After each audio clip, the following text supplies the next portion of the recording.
Yo les brothers, aujourd'hui sur la team Vintage Mécanique, on va démonter le 120 AGB du coup puisque je l'ai serré.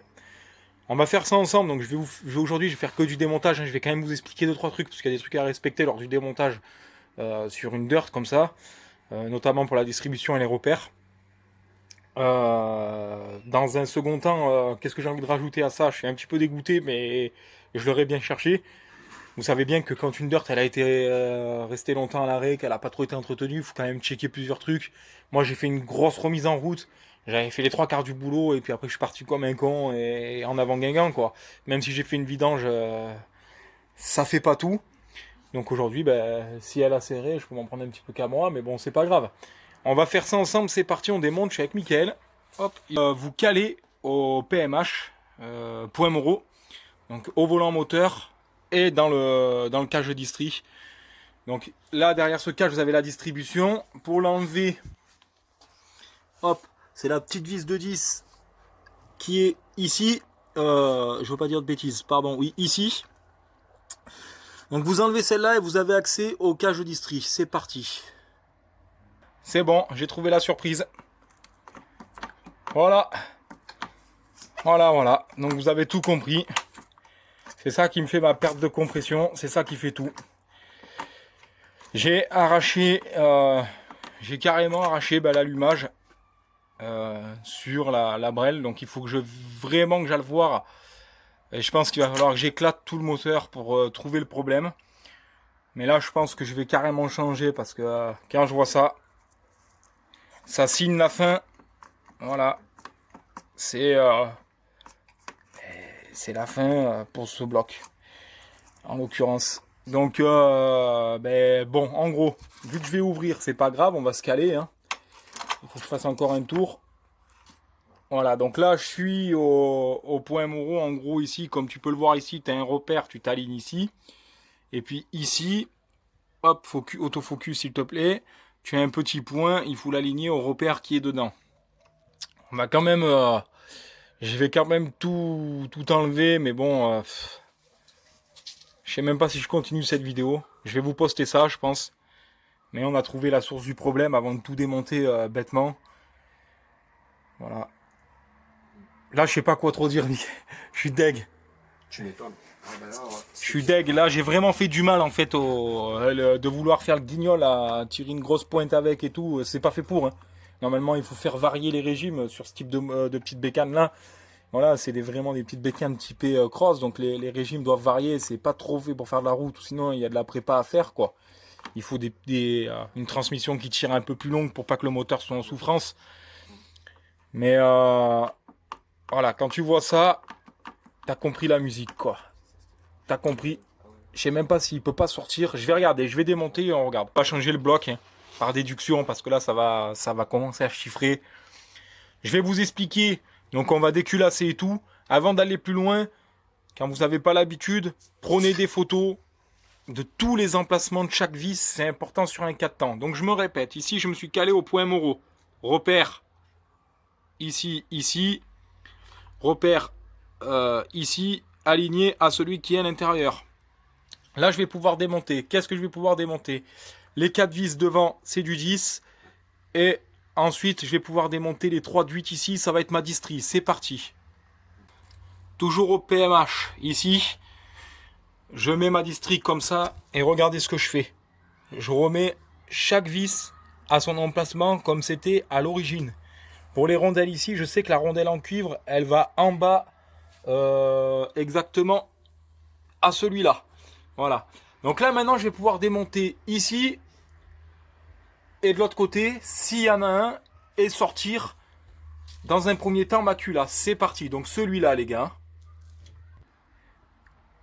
Une fois que vous en êtes ici, vous allez pouvoir démonter ici la petite roulette qui guide la distribution. Donc ce vis ici. Je vais vous expliquer en 2 minutes pourquoi c'est important de se mettre au PMH d'entrée. Ça vous permet de garder vos soupapes en position PMH, comme si elles étaient pour le réglage. Pensez à mettre vos entretoises qui sont ici. Mickaël, si tu veux bien me fixer l'entretoise, tu la vois l'entretoise? C'est cette espèce de tube là. Fixe-la du doigt s'il te plaît. Là. là. Voilà. Oui. L'entretoise qui est ici, laissez-la bien à sa place. Comme ça, au moins, quand vous la remontez, vous ne vous trompez pas. Et il vous faudra changer les joints. Donc là, moi, c'est pas serré. Mais je pense que si je change le bloc, si j'arrive à réparer ce que j'ai cassé, je vais l'upgrade en 125. Donc ça, je vais le mettre de côté. Voilà. Donc comme je disais, on enchaîne ici, les gars. Donc on va être fixé. Mais on sait que le problème du coup vient du roulement ou du joint spi côté allumage qui a claqué. Du coup, bah, il ballotte et voilà. Ce qui m'avait fait penser à une amorce de serrage, clairement. Donc là, pour continuer, vous allez faire attention à cette entretoise ici. Et il y a un joint qui est ici. Celui-là aussi, il faut y faire attention. Il faudra que vous le remettiez bien à sa place. Donc vous avez vu où c'est qu'il allait. Hop, il faudra le remettre à sa place. Voilà. Donc petit joint. On te voit là, ici. Voilà. Remettre les entretoises à leur place. Et pour démonter le cylindre, donc ce sera celui-là. Regardez si vous n'avez pas le même de l'autre côté. Mais si vous desserrez celui-là, normalement le cylindre vient. On va regarder ça ensemble. Encore notre joint. Les poteaux, ben le segment, enfin, du moins le piston est impeccable. Fixé, hein. Le cylindre, il est impeccable. Bon, j'ai mis un peu d'émerde dedans, mais il faudra que je nettoie. Bon, il y a quand même quelques traces. Hein. Il y a quand même quelques traces. On voit que il est pas neuf. Hein. Il est pas neuf, mais bon, c'est pas un serrage, on est fixé. Voilà. Là, c'est pareil. Là, vous voyez, j'ai remis mon entretoise ici comme il faut. Je sais qu'elle va ici. Donc là, je vais démonter. Je vais quand même démonter mon piston. Hein. On y est. Je vais obstruer le moteur. Et puis, on arrête ici. Alors, ce que je voulais vous dire et qui est important aussi, c'est là, clairement, quand vous êtes ici, laissez-le caler, lui. Jouez pas trop avec votre volant moteur parce que si dedans, vous faites sauter la distribution, ben, pour la remettre, bonjour. Voilà, pour la remettre, bonjour. Donc, on est fixé. Hein. C'est pas... J'ai pas serré. De toute façon, ben... Même si je dois éclater le bloc pour changer la pièce qui a cassé dedans, il aurait fallu que je déculasse et tout. Donc, je l'ai fait avec vous. Vous savez comment maintenant on démonte un haut moteur sur une dirt bike. Je vous ferai un tuto à ce moment-là pour remettre tout en place ensemble. Je fais une petite parenthèse. On m'a souvent demandé le sens du piston sur un 4 temps. Alors là, maintenant, vous saurez que le IN sur le piston, c'est côté admission. Mais ça, je vous expliquerai dans le tuto quand on remontera tout. Là, je vais me concentrer, les gars. Alors, pardon pour le doigt au milieu de l'objectif, mais je vais me concentrer sur le problème ici. Je vais démonter le bloc. Donc là, on a vu ensemble comment démonter cylindre, culasse, PMH, etc. J'espère que vous avez compris. Cette vidéo touche à sa fin. Je veux pas qu'elle soit trop longue. Je commande un moteur neuf en 125. Je commande toutes les pièces qu'il faut pour celui-là. On refera celui-là ensemble.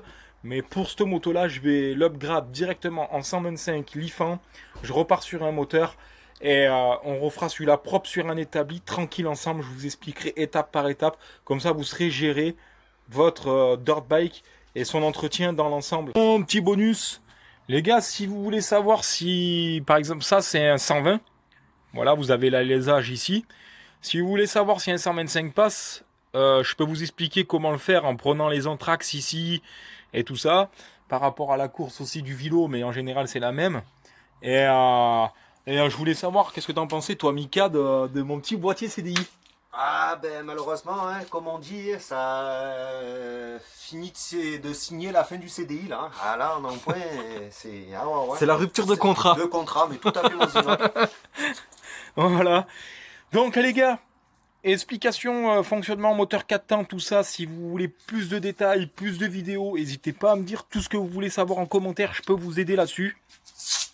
Je tiens à remercier le Tracassé, c'est un collègue à moi. Je vais vous mettre le lien d'une de ses vidéos dans la mienne là, pour que vous puissiez aller voir sur sa chaîne, qui m'a donné pas mal de conseils quand même, parce que bien sûr c'est en forgeant qu'on devient forgeron et je ne connais quand même pas tout, j'ai pas la science infuse. Donc avant de démonter, dans le bénéfice du doute, je demande toujours à plusieurs collègues. Ce coup-ci, c'est vraiment terminé les gars. Au plaisir et à bientôt.